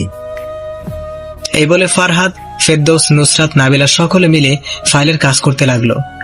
আর বস আমাকে বলল, এই ছেলে, তোমার নাম কি? যে আলাউদ্দিন স্যার। বলো, তুমি কার আন্ডারে কাজ করবে? আপনারা যার আন্ডারে দিবেন। স্যার, ওনার সিট আমার পাশে, তাই ওনাকে আমার আন্ডারে দেন। আমরা সকলে সুজাতার দিকে তাকালাম। এই তো পাওয়া গেছে, আজ থেকে তুমি সুজাতার সাথে কাজ করবে। এদিকে ফারিয়া আর ফারহাদ ভাইরা মিলে ফাইলটি তৈরি করতে লাগলো। আর এদিকে সুজাতা ম্যাডামকে ডাকলো। আমি ওনার কাছে গেলাম আর ওনার পাশে বসলাম। আচ্ছা, একটা কথা বলুন তো। জি বলুন। আপনার সাথে ফারিয়া ম্যাডাম এমন করলো কেন? প্রথম দিন থেকে দেখতেছি আপনার সাথে ম্যাডাম রুড ব্যবহার করে, কিন্তু কেন করে এমন? শুনতে চান? অবশ্যই বলুন। বলবো, তার আগে আমাকে কিছু প্রশ্নের উত্তর দিন। ওকে, বলুন, কি জানতে চান? আপনি কারোর সাথে কথা বলেন না কেন? আর হঠাৎ কেন আমাকে আপনার আন্ডারে নিলেন? আমার ভালো লাগে না, তাই চুপচাপ থাকি। আপনি যেদিন সবার সাথে মিলেমিশে থাকবেন, সবার সাথে ফ্রি হবেন, সেদিন বলবো ফারিয়া ম্যাডাম কেন আমার সাথে এমন করে। যদি আজই সবার সাথে কথা বলি? তাহলে কালকে বলবো। কেন কেন? তা হবে কেন? আমি খেয়াল করলাম ফারিয়া আর চোখে আমার দিকে তাকিয়ে আছে, দেখতেছে আমরা কি করি। কারণ একটু পর আমাকে বাসায় যেতে হবে। বাসায় অসুস্থ বাবা মার, তাদের জন্য ওষুধ আনতে হবে। সকালে ওষুধ শেষ হয়েছে, দুপুরের ওষুধ কিনে বাড়িতে যেতে হবে। ও, তাহলে কালকে বলবেন তো? বলবো, তবে সবার কাছে একসাথে। যদি আপনি তাদের সাথে কথা বলেন তাহলে সবার কাছে একসাথে বলবো। আচ্ছা, আমি আজই সবার সাথে কথা বলবো, কালকে ব্রেক টাইমে বলবেন। আচ্ছা, তাই হবে। আমাদের হাসাহাসি দেখে আমি বুঝতে পারলাম ফারিয়া রেগে যাচ্ছে। আচ্ছা, চলুন আপনাকে বোঝাই কিভাবে কাজ করতে হবে। সেটাই ভালো। তারপর সুজাতা আমাকে কাজটি সম্পর্কে ধারণা দিতে লাগলো। এদিকে 1 ঘন্টা আগে ফাইলের কাজটি শেষ। স্যার ফাইলটি নিয়ে চলে যাচ্ছিল, তখন স্যার আমাকে ডাক দিলেন। স্যার। বলো। স্যার, আমার আজকে এখন ছুটির দরকার ছিল। ছুটির কথা শুনে ফারিয়া সকলে আমাদিকে তাকালো। কেন ছুটি দরকার কেন? আসলে স্যার, আমার অসুস্থ বাবা মা একা ঘরে, তাদের জন্য ওষুধ কিনে নিয়ে যেতে হবে। ও আচ্ছা, যাও। ধন্যবাদ স্যার। তারপর স্যার চলে গেল। আমি চলে আসার আগে সবাইকে বললাম, শুনুন সকলে, সুজাতা আপু আজ থেকে আপনাদের সবার সাথে কথা বলবে। সকলে অবাক হয়ে, এই সত্যি? সত্যি। পাশেই ফারিয়া দাঁড়িয়েছিল। কালকে ব্রেক টাইমে বলবো, এখন আসি, এই বলে আমি চলে আসলাম। বাইরে এসে সোজা আমি আমার কাজে চলে গেলাম। আমি জানি আমি কিভাবে 10,000 টাকা জোগাড় করব। আমি সোজা ফোন সার্ভিসের দোকানে গেলাম, মানে যেখানে পুরান ফোন কিনে থাকে। হ্যাঁ, আপনারা ঠিকই ধরেছেন, আমি আমার ফোন বিক্রি করে দেব। ফোনটি কিনছিলাম 30,000 টাকা দিয়ে। অবশ্য ফোনটি আমি কিনিনি, আমার মামা আমাকে কিনে দিয়েছিল। যাই হোক, ফোনের দাম গেল 12,000 টাকা। সেটি বিক্রি করে 12,000 টাকা দিয়ে মেডিসিনের দোকানে গেলাম। তারপর 6,000 টাকার ওষুধ কিনলাম, মানে 1 মাসের ওষুধ কিনলাম। আর রোদেল আর প্রাইভেটের বেতন সবকিছুতে 5,000 টাকা লাগলো। আর 1,000 টাকা আমার কাছে ছিল। সেই টাকা দিয়ে কিছু বাজার করলাম। সেখান থেকে আবারও কিছু টাকা বাঁচিয়ে বোনের জন্য লাল ছুরি কিনলাম। বোন আমার লাল ছুরি খুব পছন্দ করে, কিন্তু অভাবের জন্য কখনো কিনে দিতে পারিনি। যাই হোক, এগুলো নিয়ে বাসায় যেতে লাগলাম পরিবারের জন্য বাজার। বাবা মার ঔষধ, বোনের বেতন পরিশোধ করতে পেরে নিজে এখন একটু পরিবারের বড় ছেলে বলে মনে হচ্ছে। পরিবারের জন্য কিছু করতে পারলে সত্যি মনের মধ্যে একটি প্রশান্তির হাওয়া বইতে থাকে। আমি বাজার নিয়ে সোজা বাড়িতে চলে আসলাম। আমার হাতে ঔষধ বাজার দেখে মা ছুটে আসলো। বাজার ওষুধ দেখে বাবা মার মুখে একটি স্বস্তির হাসি দেখতে পেলাম, যে হাসিটা দেখার জন্য পৃথিবীর সকল ছেলে মায়ের মুখের দিকে তাকিয়ে থাকে। বাবা তুই এত ওষুধ কিনছিস, বাজার করছিস, টাকা পেলি কোথায়? কি যে বলো মা, তোমার ছেলে এখন চাকরি করে, টাকার অভাব। আর এই দেখো, এটি কি? লাল চুড়ি রোদেলার জন্য। রোদেলা যদি দেখে লাল চুড়ি, তাহলে তো তোর বোন খুশিতে আত্মহারা হয়ে যাবে। ওর জন্য গিফট এটি। ও আসো কলেজ থেকে, তুমি এখন যাও। বাবা, আর তুমি খাবার খেয়ে ওষুধগুলো খেয়ে নিও। আচ্ছা বাবা। তারপর মা খুশি হয়ে ওষুধ নিয়ে বাবার কাছে গেল। মায়ের মুখের হাসি দেখে মনটা ভরে গেল। আমি এখন রোদেলার জন্য লাল চুড়ি নিয়ে অপেক্ষা করছি, কখন আসবে আমার বোনটা। মনে হয় এসেছে, কারণ আমার রুমের বাইরে মার গলার শব্দ শুনতে পেলাম।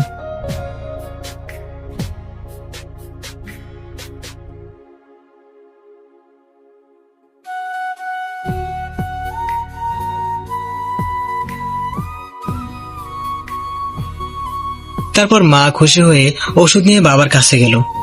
মায়ের মুখের হাসি দেখে মনটা ভরে গেল। আমি এখন রোদেলার জন্য লাল চুড়ি নিয়ে অপেক্ষা করছি, কখন আসবে আমার বোনটা। মনে হয় এসেছে, কারণ আমার রুমের বাইরে মার গলার শব্দ শুনতে পেলাম। তুই এসেছিস? কেন? তোর জন্য তোর ভাইয়া সেই কখন থেকে অপেক্ষা করতেছে। ভাইয়া অপেক্ষা করতেছে? হুম। কিন্তু কেন? আর ভাইয়া কোথায়? ওর রুমে আছে, যা তুই গেলেই বুঝবি। রোদেলা আর কিছু বলে বইগুলো ওইখানে রেখে দ্রুত আমার কাছে আসলো। ভাইয়া, তুমি আমার জন্য অপেক্ষা করছো? করতেছি তো, কিন্তু আমার বোনের তো কোনো খবরই নেই। কিন্তু কেন ভাইয়া, কিছু বলবে? বলবো না, তবে তোর জন্য সারপ্রাইজ আছে। কি সারপ্রাইজ? সারপ্রাইজ। কি সারপ্রাইজ বলো আমাকে। বলবো, তবে তার আগে তোকে চোখ বন্ধ করতে হবে। ওকে, এই যে করলাম, এখন বলো। তোর সইছে না বলে বোন আমার দ্রুত চোখ বন্ধ করে ফেললো। আমি যতক্ষণ না বলবো চোখ খুলবি না। আমি এই বলে চুড়িগুলো আস্তে করে হাতে নিলাম। আচ্ছা, তুমি তাড়াতাড়ি করো ভাইয়া। আমি চুড়িগুলো রোদেলার মুখের সামনে এনে চুরির ঝুমুর ঝুমুর শব্দ করতে লাগলাম। চুরির শব্দ শুনে তখনই রোদেলা তার চোখ খুলে ফেললো। আর চুড়িগুলো দেখে বোন আমার, ও মা, লাল চুড়ির। তোর জন্য। কি সুন্দর চুড়িগুলো। লাগে ভাইয়া।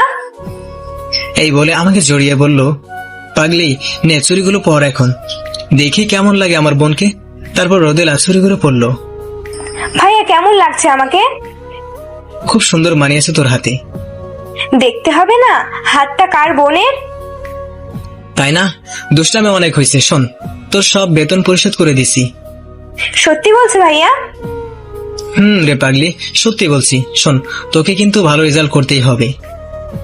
ভাইয়া, অবশ্যই ভালো রেজাল্ট করব। যাও, এখন ফ্রেশ হয়ে নাও, দুজনে একসাথে খাবার খাবো। তুমি এখনো খাওনি? না, আমার লক্ষ্মী বোনের জন্য অপেক্ষা করতেছিলাম। এই জন্য তোমাকে এত ভালোবাসি। আচ্ছা ভাইয়া, তুমি আমাকে 5 মিনিট দাও, আমি 10 মিনিটে আসতেছি। এই বলে বোন চলে গেল। বোন দেখে আমার চরম দুষ্টু হয়ে গিয়েছে। তারপর খাবার খাওয়ার পর ফোনের সিমগুলো যত্ন সহকারে মানিব্যাগের ভিতরে রেখে দিলাম, কারণ ফোন তো নেই। এদিকে ফারিয়া বাসায় এসে না খেয়ে তার রুমে চলে গেল। তার বাবা তাকে আজ বকেছে, এজন্য ফারিয়া রেগে আছে। তার বাবার প্রতি কোনো রাগ নেই, রাগ শুধু আমার উপর, কারণ বকা খেয়েছে আমার জন্য। ফারিয়া শুধু ভাবছে কিভাবে আমার সাথে প্রতিশোধ নিবে। এখন ভিউয়ার্সরা ভাবতেছেন ফারিয়ার এত রাগ কেন। আমি আপনাদের বলি, ফারিয়ার রাগার যথেষ্ট কারণ আছে। কারণ ওর সাথে আমি যা করেছি তা ওর দিক থেকে রাগ করাটা সম্পূর্ণ যুক্তিযুক্ত। তবে আমার দিক থেকে আমি যা করেছি সেটিও আমার দিক থেকে যুক্তিগত। পূর্বে আমার মধ্যে কি হয়েছিল তা আপনারা সময় মতো জানতে পারবেন। চলেন গল্পে ফিরি। পরের দিন সকাল সকাল আমি অফিসে রওনা দিলাম, কারণ দেরি হলে আর হয়তো চাকরি থাকবে না। তাই দ্রুত অফিসে গেলাম। অফিসে যাওয়ার পর দেখি সকলে মিলে আড্ডা দিচ্ছে, তাদের মধ্যে সুজাতাও রয়েছে। কিন্তু সকলে কাজ বাদ দিয়ে আড্ডা দিচ্ছে কেন বুঝতে পারছি না। যাই হোক, আমি তাদের সামনে গেলাম। এই তো এসে গেছে মিস্টার আলাউদ্দিন। হাই, সকলে কেমন আছো? এই তো ভালো, তুমি? আমিও ভালো, কিন্তু কথা হচ্ছে সকলে কাজ বাদ দিয়ে আড্ডা দিচ্ছেন যে? আড্ডা দিচ্ছি কারণ ম্যাডাম এখনো আসেনি। ও, কেন আসেনি? কেন আসেনি জানি না। ভাই এসব বাদ দিয়ে আপনি ফারিয়া ম্যাডাম আর আপনার কাহিনী কি সেটা বলেন। ঠিক, সেটি বলেন। না, এখন না, এখনো সময় হয়নি। এই যে মিস্টার, এটি কিন্তু ঠিক না। আপনি কালকে আমাকে বলেছেন আপনি বলবেন আজ। আমাদেরও বলেছিল বলবে। সরি, একটু মিথ্যা বলেছি সবাইকে, তবে এটি সত্য, একদিন আপনাদের সবাইকে বলবো। এটি কিন্তু ঠিক করছেন না। আরে বাদ দিন, বলবো তো বলছি। এখন চলুন যার যার সিটে যাই। ম্যাডাম যখন তখন আসতে পারে, এরকম গোল মিটিং করতেছে দেখলে খবর আছে। ঠিক বলেছেন, চলেন যার যার সিটে যাই। তারপর আমরা যার যার সিটে গিয়ে বসলাম। আমি সুজাতার পাশে বসে কাজ শিখতে লাগলাম। আচ্ছা, ম্যাডামের সাথে আপনার কাহিনী কি বললেন না কেন? আরে বাদ দিন, বলবো সময় মতো। আপনি আমাকে একটি কথা বলেন তো। কি কথা? আপনি কি প্রেমে সেকা টাকা খাইছিলেন নাকি, যার জন্য একা একা চুপচাপ থাকতেন? হা হা হা, প্রেম কি তাই বুঝলাম না, আবার ছ্যাঁকা? মানে কি, আপনি কি বলতে চাচ্ছেন? আপনি কখনো প্রেম করেননি? না, করিনি। আমি ঘাড় ব্যাকা করে সুজাতার মুখের দিকে তাকালাম। ঠিক তখনই ফারিয়া অফিসে ঢুকলো আর আমাদের দিকে তাকালো। কি ব্যাপার, এভাবে তাকিয়ে আছেন কেন? সুজাতা আমার তাকিয়ে থাকার ভাব দেখে হাসতে লাগলো। না, আমি দেখতেছি এই যুগের মেয়ে নাকি প্রেম করেনি। বিষয়টি খুবই রহস্যজনক। আমি ফারিয়ার দিকে তাকিয়ে থেকে বললাম, জি, আমাকে দেখুন, আমি সিঙ্গেল। বিশ্বাস হচ্ছে না? আমি তো ভাবতাম শুধু ফেসবুক ব্যবহারকারী মেয়েরা সিঙ্গেল, কারণ তাদের বয়ফ্রেন্ড নেই বলে ফেসবুকে এসে বয়ফ্রেন্ড খোঁজে। আপনার কি কি ফেসবুক আইডি আছে? আমাদের হাসাহাসি দেখে রাগে ফুলতে ফুলতে ফারিয়া তার রুমে চলে গেল। ফারিয়া রুমে গিয়ে রাগে ফুলতে লাগলো আর ভাবতে লাগলো আমাকে কিভাবে শায়েস্তা করবে। সত্যি বলতে ফারিয়ার মনে আমার জন্য একটুও ভালোবাসা নেই, আছে শুধু ঘৃণা। ভালোবাসাটা জন্মাবে, তবে সেটি অনেক দেরিতে। এদিকে না, আমার কোনো আইডি নেই। তবে হ্যাঁ, মেয়েদের সম্পর্কে এমন ধারণা ঠিক না। আরে মজা করলাম। আমি নারী জাতিকে অনেক মর্যাদা করি, কারণ তারা মায়ের জাত। ধন্যবাদ। আমি আর সুজাতা বসে বসে গল্প করছিলাম আর কাজ শিখতেছিলাম। ঠিক তখন পিয়ন আসলো। স্যার, আপনাকে ম্যাডাম ডাকে। আজকে আবার ডাকে কেন জানি না, আপনাকে এখনই যেতে বলছে। পিয়ন এই বলে চলে গেল। দেখি আজ আবার কি বলে। সাবধানে। ভাই, আজ আবার ডাকে কেন? গিয়ে দেখি কি বলে। আপনার কপালটা খারাপ। পুরা কপাল। থাকেন, দেখি কি বলে। তারপর ম্যাডামের রুমে আসলাম। ম্যাডাম, আসবো? আসুন। এই যে অফিসে ভর্তি হয়েছি না, এখন পর্যন্ত ফারিয়া কখনো আমাকে বসতে বলেনি, আজকেও বললো না। ম্যাডাম, আমাকে ডেকেছেন? অফিসে কাজ বাদ দিয়ে এত হাসাহাসি কিসের? কখন হাসাহাসি করলাম ম্যাডাম? আবার মুখের উপর কথা বলে। আমি নিজের চোখে দেখেছি আপনি কাজ বাদ দিয়ে সুজাতার সাথে মধুর গল্পে আচ্ছন্ন ছিলেন। আসলে ম্যাডাম, কাজের মধ্যে একটি কথাতে হাসতেছিলাম। এটি হাসাহাসির জায়গা না। কাজ করতে ভদ্রভাবে করবেন, নিয়ম মেনে কাজ করবেন। জি ম্যাডাম, আর হাসাহাসি করবো না। মনে থাকে যেন। ম্যাডাম, মনে থাকবে। এখন আমি আসি ম্যাডাম। চুপ করে এখানে দাঁড়িয়ে থাকুন। কেন ম্যাডাম? কেন আপনাকে বলতে হবে? দাঁড়িয়ে থাকতে বলেছি, দাঁড়িয়ে থাকুন। আমি চুপচাপ দাঁড়িয়ে থাকলাম, কিন্তু কেন দাঁড়িয়ে আছি জানি না। হয়তো সুজাতার সাথে হেসে হেসে কথা বলছি বলে দাঁড়িয়ে থাকাটা আমার শাস্তি। 10 মিনিট দাঁড়িয়ে আছি। তারপর ম্যাডাম আমাদেরকে তাকিয়ে বলল, এই চেয়ারটা নিয়ে ওইখানে যান। কেন ম্যাডাম? আর একবার যদি প্রশ্ন করেন তাহলে আপনার খবর আছে। আমি আর কিছু না বলে চুপচাপ চেয়ার নিয়ে রুমের এক পাশে চলে গেলাম ম্যাডামের কথা মতো।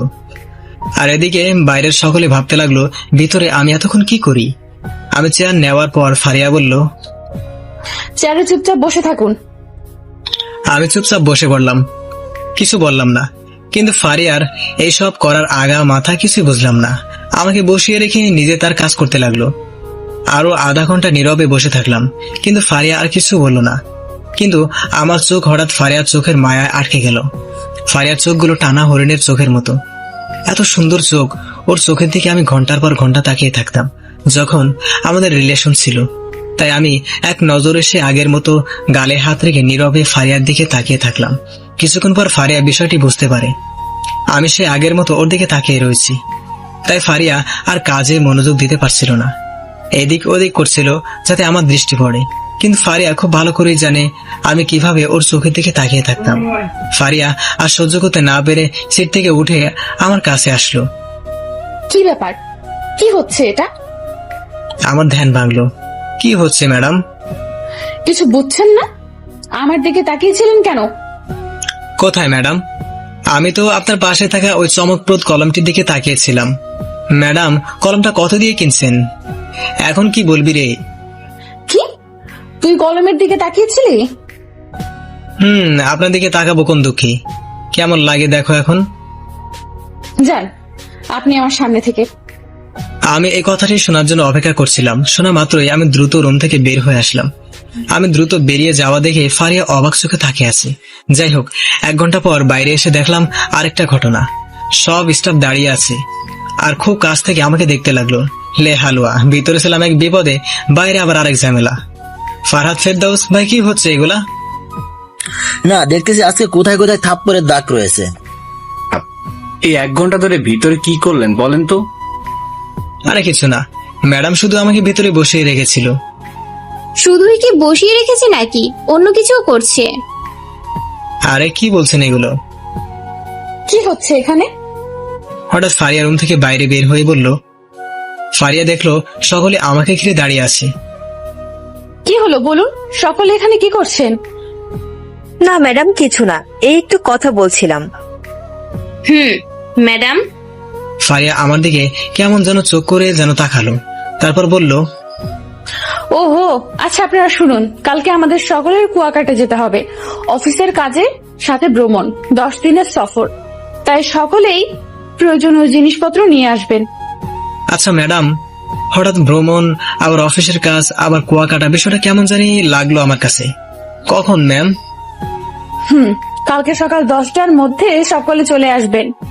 তবে এই ভ্রমণে অফিস স্টাফ বাদে বাইরের কেউ এলাও না। এই বলে ফারিয়া তার রুমে চলে গেল। আর এদিকে সকলে তো খুব খুশি, কারণ ভ্রমণে যাবে, তাও 10 দিনের জন্য, অফিস থেকে সব খরচ।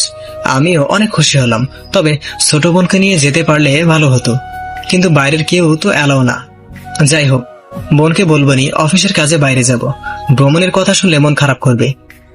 তারপর ছুটির সময় আমি ফরহাদ ভাইয়ের কাছে গেলাম সাহায্যের জন্য, কারণ 10 দিনের জন্য বাইরে যাচ্ছি, বাসায় কিছু টাকা না দিয়ে গেলে বাবা মা বোন খাবে কি। ফরহাদ ভাই, আমার একটু সাহায্য করবেন? কি সাহায্য বলুন? আসলে বাইরে যাচ্ছি অনেক দিনের জন্য, তাই বাড়িতে কিছু টাকা দেওয়ার দরকার ছিল। কিছু টাকা ধার দিবেন? না, দেব না। মুখের উপর না করে দিবে ভাবতে পারিনি, মনটা খারাপ হয়ে গেল। আচ্ছা ঠিক আছে, আমি আসি। আপনাকে আমি টাকা দেবো কেন? ভাই বলে ডাকছি আপনাকে, আর আপনি কিভাবে এসে টাকা চাচ্ছেন? আমাকে কিছু টাকা ধার দিবেন? বুঝলাম, মনে রাগ করছে, আমি ওভাবে টাকা চেয়েছি বলে। বলুন কত টাকা লাগবে? আমি ফরহাদ ভাইকে গিয়ে জড়িয়ে ধরলাম, আর আমার চোখ দিয়ে অঝরে পানি বের হতে লাগলো। আরে কান্না করছেন কেন? বলুন কত টাকা লাগবে? 5,000 হলে হবে। ওকে। ফরহাদ ভাই 5,000 টাকা বের করে দিল। তখনই আবার ফেরদাউস ভাই এসে, ওহো, আমি তাহলে কারো ভাই না? এভাবে বলছেন কেন? আপনি তো আমারও ভাই। যদি ভাই হতাম তাহলে আমার কাছে এসে টাকা চাইতেন। সরি ভাই, পরের বার চাবো। ফরহাদ ভাই হেসে দিল। ধরুন। ফেরদাউস ভাই আরো 5,000 বের করে আমার হাতে দিল। আরে আমার এত টাকা লাগবে না। ধরুন বলছি। এক প্রকার জোর করে আমাকে টাকাগুলো দিল আর বলে দিল দুজনে টাকা ফেরত দেবার কথা বললে খবর আছে। খুশিতে আমার চোখে পানি টলমল করছে, খুশিতে আমার চোখের পানি টলমল করতে লাগলো। এরকম সহপাঠীদের সাথে কাজ করলে, এদের মতো ভাই থাকলে পৃথিবীটা কত সুন্দর লাগে, বেঁচে থাকতে ইচ্ছা করে তখন। যাই হোক, টাকাগুলো নিয়ে বাসায় গেলাম। বাসায় গিয়ে বোন, বাবা, মাকে বোঝালাম অফিসের কাজের জন্য বাইরে যাব। তাদেরকে 5,000 টাকা দিলাম আর 5,000 টাকা আমার কাছে রাখলাম। রোদেলাকে বললাম এই কয়দিন কলেজে না যেতে, বাবা মায়ের কাছে থাকতে বললাম। আর সকালে বাড়ি থেকে বের হওয়ার সময় বোনের কান্না দেখে আর আসতে ইচ্ছা করছিল না, তবুও চলে আসলাম। বোনটা এমনই, আমি কোথাও গেলে কান্না শুরু করে দেয়। যাই হোক, অফিসের সামনে এসে দেখি সকলে এসে হাজির, শুধু আমি দেরিতে আসছি। আর হ্যাঁ, ফারিয়ার প্রিয় কালার নীল রং এর পাঞ্জাবি পরে আসছি। কিন্তু ফারিয়া আমার দিকে একবার তাকে আর তাকালো না। যাই হোক, খারাপ লাগলেও আমি যাওয়াতে বাস চলা শুরু করলো। আমার পাশে সুজাতা এসে বসেছে, আর এটি দেখে ফারিয়ার রাগে ফুলতে লাগলো। আর ফারিয়া একা আমার পাশের বিপরীত সিটে বসেছে। পুরো একটা বাস, যাত্রী মাত্র 7 জন। আমরা সকলে একত্রে হলাম, মানে পাশাপাশি বসলাম। ভ্রমণটাকে মজাদার করতে সকলে একত্র হয়ে মজা করতে লাগলাম। বিশেষ করে সুজাতা বারবার আমার গায়ে ঢলে পড়ছিল, আর ফারিয়া তা দেখে রাগে অন্যদিকে তাকিয়েছিল। মাঝে মাঝে আমাদের দিকে তাকাচ্ছিল। যে ফারিয়া আমার আশেপাশে কোনো মেয়েকে আসতে দিত না, সে ফারিয়ার সামনে এগুলো হচ্ছে। আশা করি বুঝতে পারছেন কি পরিমাণ রাগ করছে ফারিয়া। যাই হোক, অবশেষে আমরা কক্সবাজার চলে আসলাম। সেখান থেকে জাহাজে উঠলাম সেন্ট মার্টিন যাওয়ার জন্য। কিন্তু পানি দেখে আমি অনেক ভয় পাই, কারণ আমি সাঁতার জানি না। ফারিয়া জানে এটি।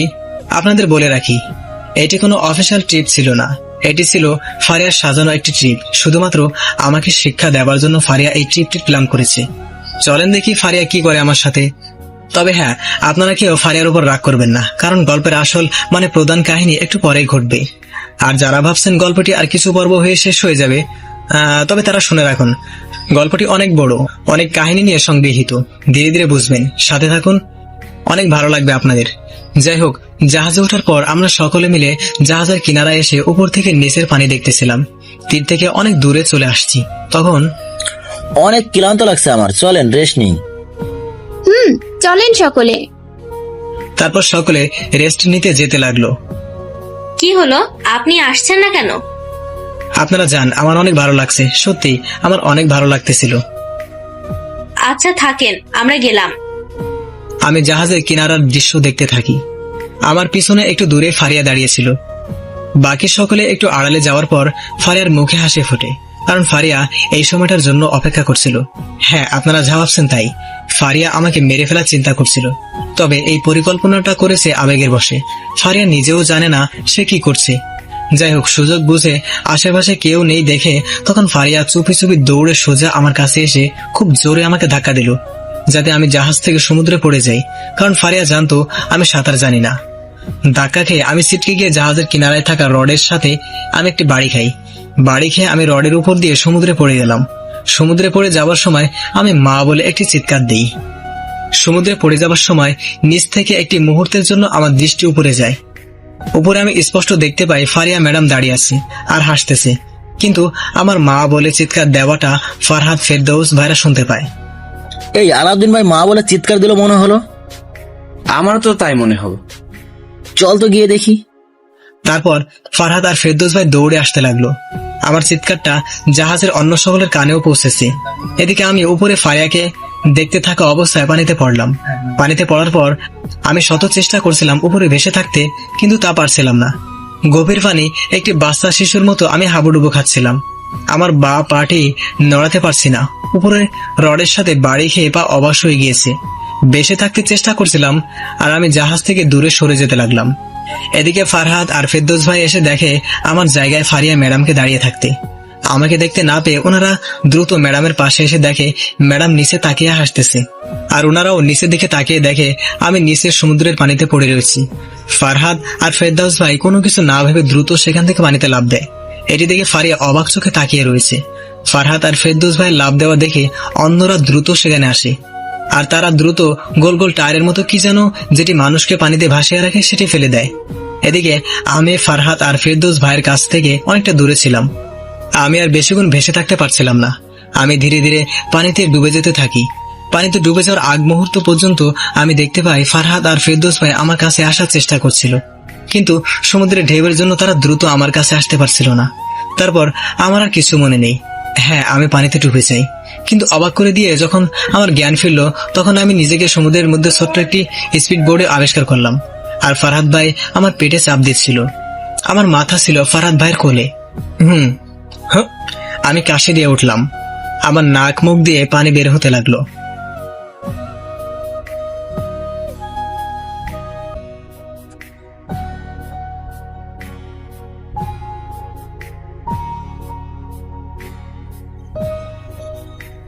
হ্যাঁ, আমি পানিতে ডুবে যাই, কিন্তু অবাক করে দিয়ে যখন আমার জ্ঞান ফিরল তখন আমি নিজেকে সমুদ্রের মধ্যে ছোট্ট একটি স্পিড বোর্ডে আবিষ্কার করলাম।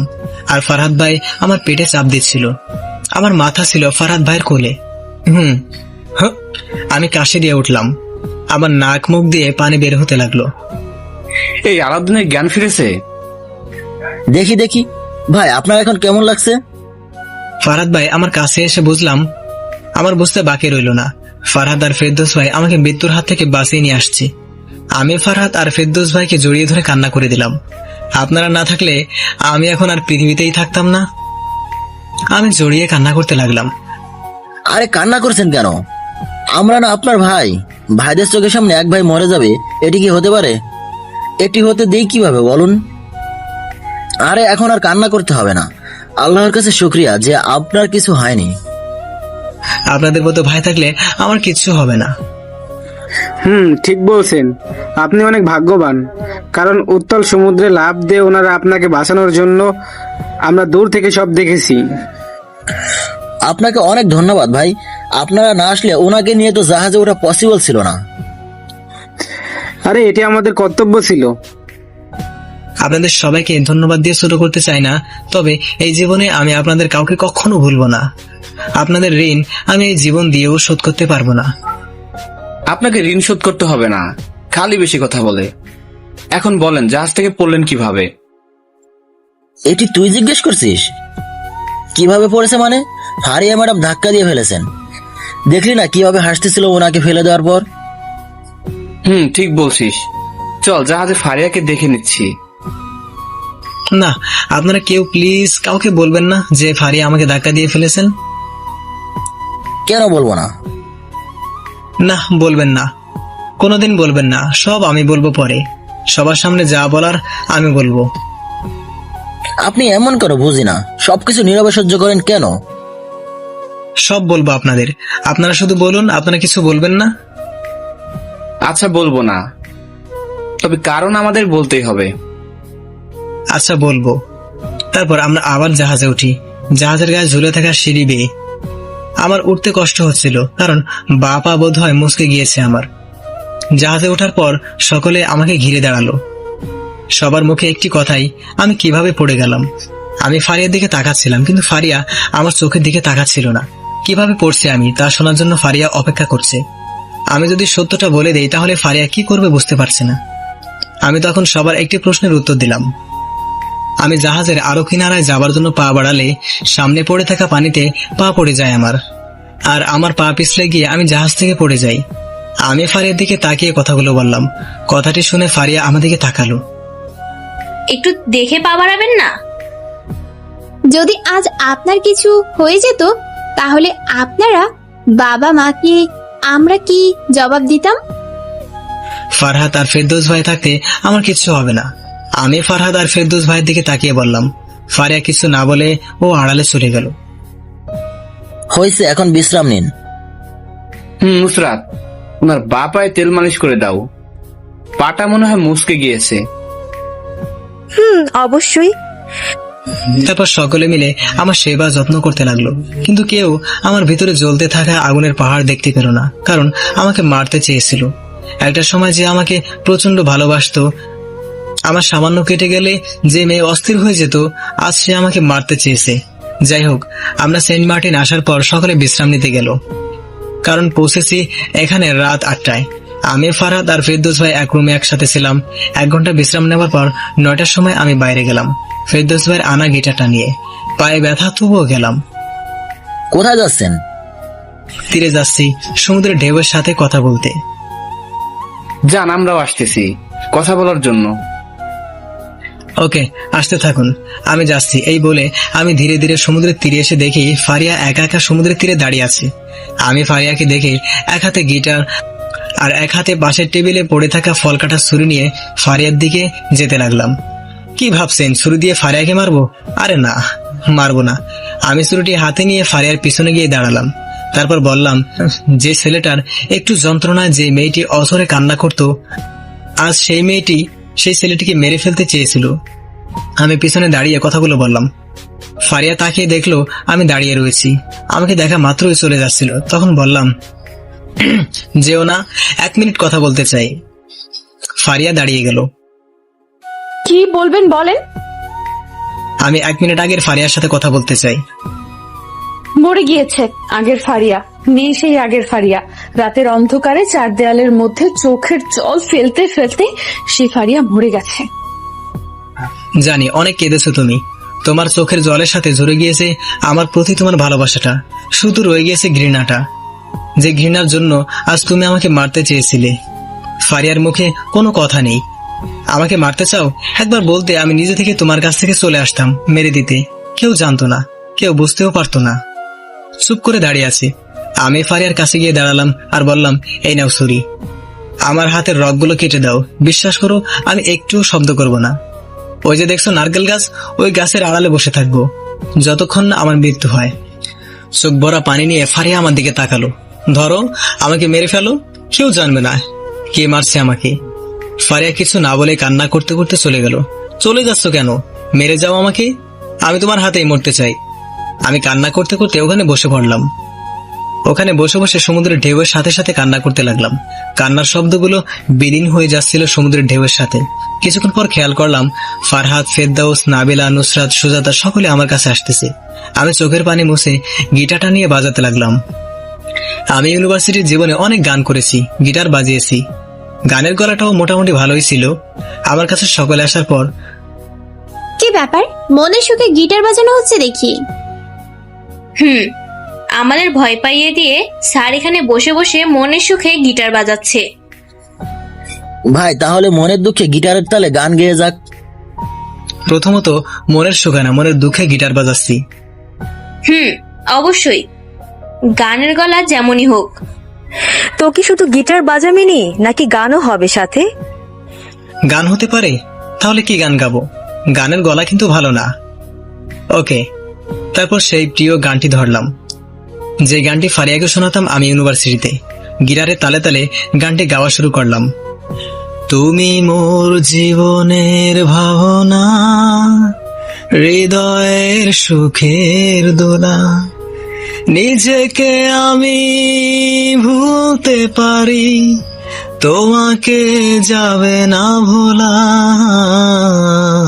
তুমি মোর জীবনের ভাবনা, হৃদয়ের সুখের দোলা, দুঃখ সুখের পাখি তুমি, তোমার খাঁচায় এই বুক, সারা জীবন নয়ন যেন দেখে তোমার এই মুখ, কণ্ঠে আমার দেও পাড়িয়ে সোহাগের মিলনমালা।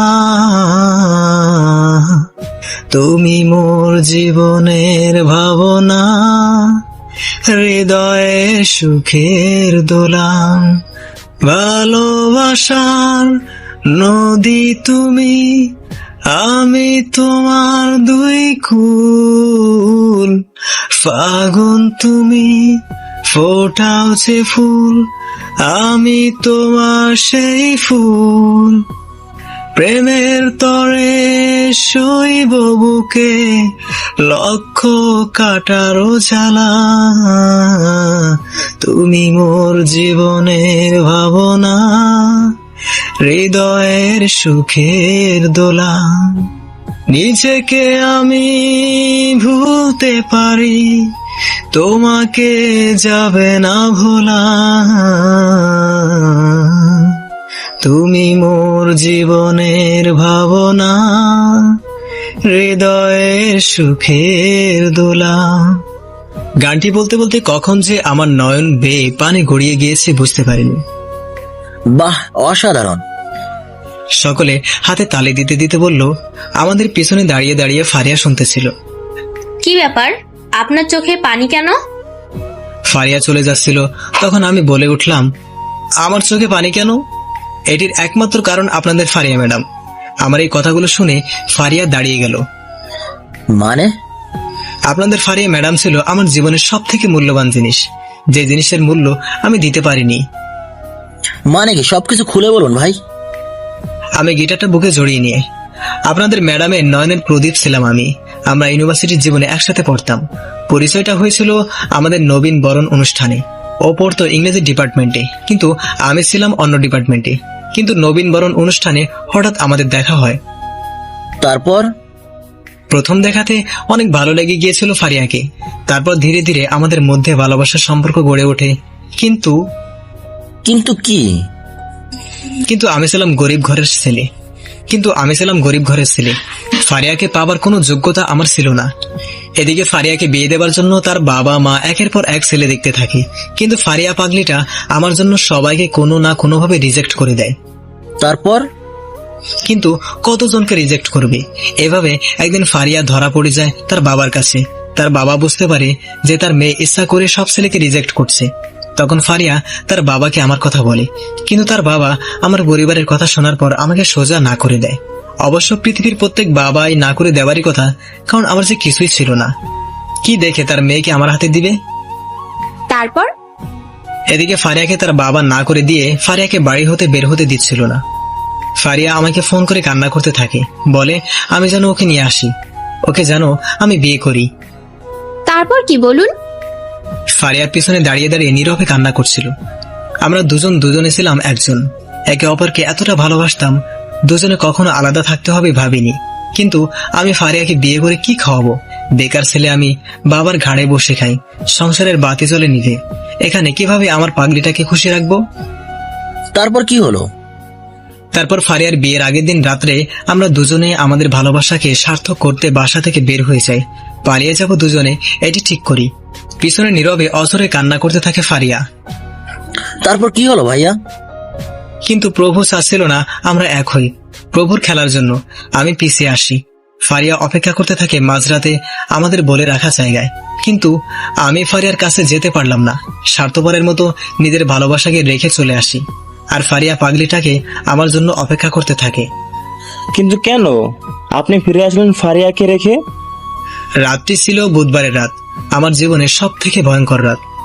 সেই রাতে দুইটি ঘটনা ঘটে। একটি হলো ফারিয়া আমার কাছে চলে আসে, আর ফারিয়ার কাছে যাওয়ার পথে আমার ফোনে একটি ফোন আসে। কার ফোন ছিল? সেই ফোনটি ছিল আমাকে ফিরে নেবার যন্ত্র। ফোনটির ওপাশের মানুষের কথাগুলো আমাকে বাধ্য করেছিল আমার ভালোবাসাকে রেখে ফিরে আসতে। কে ছিল? কে ফোন করেছিল? আর ফোন করে কি বলেছিল যার জন্য আপনাকে ফারিয়াকে রেখে ফিরে আসতে হয়েছিল? ফোনটি করেছিল আমার মা। পিছনে ফারিয়া অবাক হয়ে দাঁড়িয়ে সব শুনছিল। মা। আমি প্রায় ফারিয়ার কাছে চলে এসেছিলাম, কিন্তু পকেটে থাকা ফোনটি বেজে ওঠে। ফোনটি বের করে দেখি মা ফোন করেছে। কলটি রিসিভ করতেই মা কান্না করতে করতে বলে ওঠে, বাবা তুই কোথায়? দ্রুত বাসায় আয়, তোর বাবা হার্ট অ্যাটাক করেছে। মার কথাটি শোনার পর আমি না কিছু সময়ের জন্য আমি ভুলে যাই আমি কেন এখানে এসেছিলাম। বাবার হার্ট অ্যাটাকের কথা শোনার সাথে সাথে আমি দৌড়ে বাসায় চলে আসি। অবাক চোখে সকলে আমার দিকে তাকিয়ে থাকলো। পিছনে ফারিয়া কথাটি শোনার পর বালিতে বসে পড়ে। আমার মনে হয় না পৃথিবীতে কোনো ছেলে তার বাবার হার্ট অ্যাটাকের কথা শোনার পর দাঁড়িয়ে থাকতে পারবে। তার কাজ নিয়েই থাকতে পারবে না কেউ, যতই কাজে বিজি থাকুক। বাবার অসুখের কথা শোনার পর কোনো ছেলে থাকতে পারবে না। তাই আমিও পারছিলাম না, দৌড়ে চলে আসছিলাম বাবার কাছে। আমার ভালোবাসাকে নিঝুম রাত্রে একা রেখে আমি চলে আসি। কিন্তু ভাইয়াকে আপনি তো ফোন করে ফারিয়াকে সবকিছু বলতে পারতেন। সেটাও পারিনি আমি, কারণ ওই যে বললাম, আল্লাহ হয়তো চাচ্ছিল না আমরা এক হই। পাগলের মতো দৌড়ে আসার সময় আমার পকেট থেকে ফোনটা কোথায় যেন পড়ে গিয়েছিল। তাহলে তারপর কি হলো? আমি বাসায় এসে দেখি মা আর ছোট্ট বোনটা বাবার মাথায় পানি দিচ্ছি। আমি আর দেরি না করে বাবাকে কোলে করে উঠিয়ে দ্রুত হাসপাতালে নিয়ে আসি। হাসপাতালে আসার পর পকেটে হাত দিয়ে দেখি ফোনটি নেই। বাবাকে ডাক্তাররা দেখতে থাকে। আমার হাতে তখনও সময় ছিল ফারিয়ার কাছে যাওয়ার। তাহলে গেলেন না কেন? আমি যেতে পারিনি। যাবার জন্য আমি পা বাড়ালে পিছন থেকে মা বলে ওঠে, বাবা তুই কোথায় যাচ্ছিস? এখানেই বসে থাক।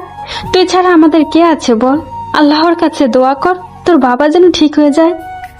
এই বলে মা আমার হাতটি শক্ত করে ধরে রাখে। পাশে এসে ছোট বোন আমাকে জড়িয়ে ধরে বসে থাকে। আমি তখন আর পারিনি মার শক্ত করে ধরে রাখা হাতটি খুলে দিতে। পারিনি আমি বোনের বন্ধনকে ছাড়িয়ে দিতে। থেকে যেতে হয়েছে আমাকে। তারপর এদিকে আমাকে দেখতে না পেয়ে ফারিয়া আমার ফোনের উপর ফোন করতে থাকে, কিন্তু শুধু রিং হতেই থাকে। রিসিভ করার মতো কেউ নেই ফোনের কাছে। ফারিয়া আমাকে ভুল বুঝতে থাকে, আমাকে প্রতারক ভণ্ড ভেবে অঝরে কান্না করতে থাকে সেখানে বসে বসে। হ্যাঁ, আমি ভণ্ড, আমি প্রতারক। আমি সারা রাত ফারিয়া সেখানে বসে বসে কান্না করতে থাকে আর পথের দিকে তাকিয়ে ভাবছিল এই হয়তো আমি আসবো। আমাকে ফোনে ফোন দিতে থাকে, কিন্তু আমার বাটন ফোন ছিল। দ্রুত চার্জ শেষ হয়ে আমার ফোনটি বন্ধ হয়ে যায়। নাম্বার বন্ধ পাওয়ার পর ফারিয়ার কান্নার পরিমাণ বেড়ে যায়। আমি ভেঙে দিয়েছিলাম আমার প্রতি ফারিয়ার বিশ্বাসকে, কষ্ট দিয়েছি ওর কোমল মনে, কাঁদিয়েছি অঝরে আমি ওকে।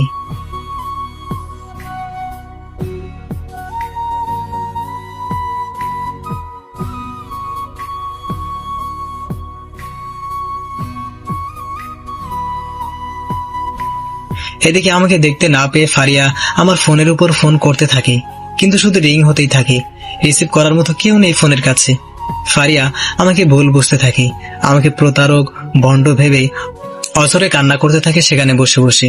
হ্যাঁ, আমি ভণ্ড, আমি প্রতারক। আমি সারা রাত ফারিয়া সেখানে বসে বসে কান্না করতে থাকে আর পথের দিকে তাকিয়ে ভাবছিল এই হয়তো আমি আসবো। আমাকে ফোনে ফোন দিতে থাকে, কিন্তু আমার বাটন ফোন ছিল। দ্রুত চার্জ শেষ হয়ে আমার ফোনটি বন্ধ হয়ে যায়। নাম্বার বন্ধ পাওয়ার পর ফারিয়ার কান্নার পরিমাণ বেড়ে যায়। আমি ভেঙে দিয়েছিলাম আমার প্রতি ফারিয়ার বিশ্বাসকে, কষ্ট দিয়েছি ওর কোমল মনে, কাঁদিয়েছি অঝরে আমি ওকে। কিন্তু আপনি তো পরে ফারিয়ার কাছে যেতে পারতেন, যেহেতু ফারিয়া ওখানে সারা রাত ছিল। তাও পারিনি আমি, কারণ বাবাকে দেখার পর ডাক্তার আমাদের কাছে এসে বলে, শুনুন, এবারের মতো আপনাদের বাবা বেঁচে গিয়েছে। খেয়াল রাখবেন উনি যেন কোনো বিষয় নিয়ে আর চিন্তা না করেন। আচ্ছা, আমার বাবা এখন কেমন আছে? ভালো আছে, কিন্তু কি? আপনার বাবা আর বিছানা থেকে উঠতে পারবে না। উনি ঘরে পড়ে গিয়েছেন, উঠে দাঁড়ানোর ক্ষমতা হারিয়ে ফেলেছেন। কি বলছেন এগুলো আপনি? আমার মাথায় যেন আকাশ ভেঙে পড়ে, কারণ বাবা যে ছিল আমাদের সংসারের একমাত্র পরিচালক। কি বলছেন আপনি এগুলো? দেখুন, সব আল্লাহর হাতে, আল্লাহর উপর ভরসা রাখেন। বাবা, এ কি হলো রে আমাদের? তোর বাবা কি কখনো আর ঠিক হবে না? মা, তুমি কান্না করো না, সব ঠিক হয়ে যাবে, সব কিছু ঠিক হয়ে যাবে। আমি তাই আর যেতে পারিনি ফারিয়ার কাছে। বাবা মা বোনকে এই অবস্থায় রেখে যদি আমি চলে আসতাম, তাহলে আল্লাহ আমাকে কখনো ক্ষমা করতো না, এই সমাজ এই জাতি আমাকে ক্ষমা করতো না। তাহলে আপনারা দুজন এক হতে পারলেন না? না, শেষ হয়ে যায় আমাদের ভালোবাসা। ফারিয়া ওখানে বসে বসে সারা রাত কান্না করতে থাকে। সকালে ফারিয়া শেষ চেষ্টা করে আমার ফোনে। নাম্বার বন্ধ পেলে তার বাবাকে ফোন করে, আর তার বাবা এসে ফারিয়াকে নিয়ে যায়। এভাবে শেষ হয়ে যায় আমাদের ভালোবাসা। পিছনে দাঁড়িয়ে ফারিয়া এসব শোনার পর সহ্য করতে পারছিল না। ফারিয়া দৌড়ে তার রুমে চলে গিয়ে অঝরে কান্না করতে থাকে। পরের দিন আমার কাছে খবর আসে ফারিয়ার বিয়ে আমার বুঝতে অসুবিধা হলো না। ফারিয়া আমার উপর রেগে তার বাবার ঠিক করা ছেলেকে বিয়ে করতে রাজি হয়েছে। আমি আর ফারিয়ার সামনে যেতে পারিনি, কারণ ফারিয়ার মনে আমার জন্য ভালোবাসাটা মরে গিয়েছিল। তার মনে শুধু জমে রয়েছে আমার প্রতি ঘৃণা আর ঘৃণা। সকলে নীরবে মন খারাপ করে বসে থাকলো আমার ভালোবাসার কাহিনী শোনার পর। তারপর আমি আর কখনো ফারিয়ার খবর নেইনি, আর ফারিয়াও ঘৃণার জন্য আমার খবর নেয়নি। যদি ফারিয়া একবার আমার খবর নিত, তাহলে কখনো ফারিয়া বিয়েতে রাজি হতো না। বুঝলাম। এর জন্যই ফারিয়া ম্যাডাম আপনাকে মেরে ফেলতে চেয়েছিল। মানে? এর জন্যই ফারিয়া সমুদ্রে ধাক্কা দিয়ে আমাকে ফেলে দিয়েছিল। ফারিয়ার মনে যতটা ভালোবাসা ছিল, সেই ভালোবাসা ঘৃণায় পরিণত হয়েছে বলে ফারিয়া আমাকে মারতে চেয়েছিল। ফারিয়া ঠিকই করেছে, কারণ আমি বেঈমান প্রতারক। ওর ভালোবাসার মর্যাদা আমি দেইনি। না, তাহলে ফারিয়া ম্যাডামের ভুল ভাঙাতে হবে, না হলে ফারিয়া ম্যাডাম আপনার সাথে যা ইচ্ছা করে ফেলতে পারে। না, প্লিজ প্লিজ, আপনাদের সকলের কাছে হাত জোর করে বলছি, আপনারা ফারিয়াকে কেউ কিচ্ছু বলবেন না। মানে কি? কেন বলবেন না?